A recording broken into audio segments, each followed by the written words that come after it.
മുഖ്യമന്ത്രിയുമായുള്ള കൂടിക്കാഴ്ചയ്ക്ക് തൊട്ടു പിന്നാലെ പി വി അൻവർ കണ്ടത് കെ ടി ജലീൽ MLA ആണ്. MLA ഹോസ്റ്റലിലെത്തി ജലീലിനെ കണ്ടതിന് ശേഷമാണ് അൻവർ മാധ്യമങ്ങളോട് പ്രതികരിച്ചത്. TV പ്രസാദ് നമുക്കൊപ്പം എത്തുന്നു. TV Prasad, good evening. ഇന്ന് ജലീലും അൻവറും തമ്മിൽ നടത്തിയ കൂടിക്കാഴ്ച ഇതുവരെ അവർ കണ്ടതിൽ നിന്ന് വ്യത്യസ്തമായ ഒരു കൂടിക്കാഴ്ചയാണ്. ഇനിയുള്ള പോർമുഖം തുറക്കുക ജലീലായിരിക്കുമോ?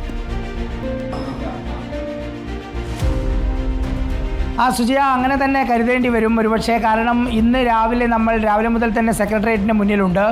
ആദ്യം സെക്രട്ടേറിയറ്റിനകത്ത് നിന്ന് പുറത്തേക്ക് വന്നത് KT ജലീലായിരുന്നു. KT ജലീൽ വന്നതിന് ശേഷമായിരുന്നു മുഖ്യമന്ത്രിയുടെ കൂടിക്കാഴ്ചയ്ക്ക് ശേഷം അൻവർ കടന്നു വന്നത്. പിന്നീട് മാധ്യമങ്ങളോട് ഒരക്ഷരം മിണ്ടാൻ KT ജലീൽ തയ്യാറായില്ല. KT ജലീൽ നേരെ പോയത് AKG സെൻറ്ററിലേക്കാണ്. അതിൻ്റെ അർത്ഥം ഇതുമായി ബന്ധപ്പെട്ട് എന്തോ സംസാരിക്കുകയോ എന്തോ കൊടുക്കുകയോ ചെയ്തു എന്നുള്ളത് തന്നെയാണ്.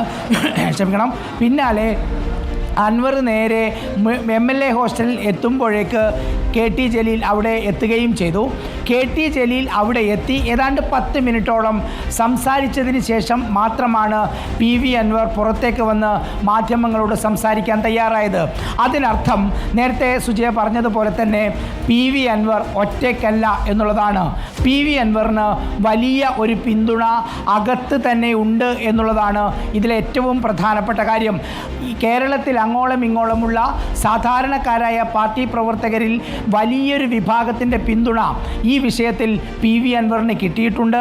സ്വാഭാവികമായി KT ജലീലിൻ്റെ പിന്തുണ എന്നുള്ളത് അത് ഒരുപക്ഷെ ഒരു ഒത്തുചേർന്നുള്ള ഒരു ഫൈറ്റ് ആയിരിക്കാം രണ്ട് പോരാളികൾ ഒന്നിക്കാൻ പോകുന്നു എന്നുള്ള സൂചന തന്നെയാണ് ഈ കൂടിക്കാഴ്ച തരുന്നത്. Thank you TV Prasad.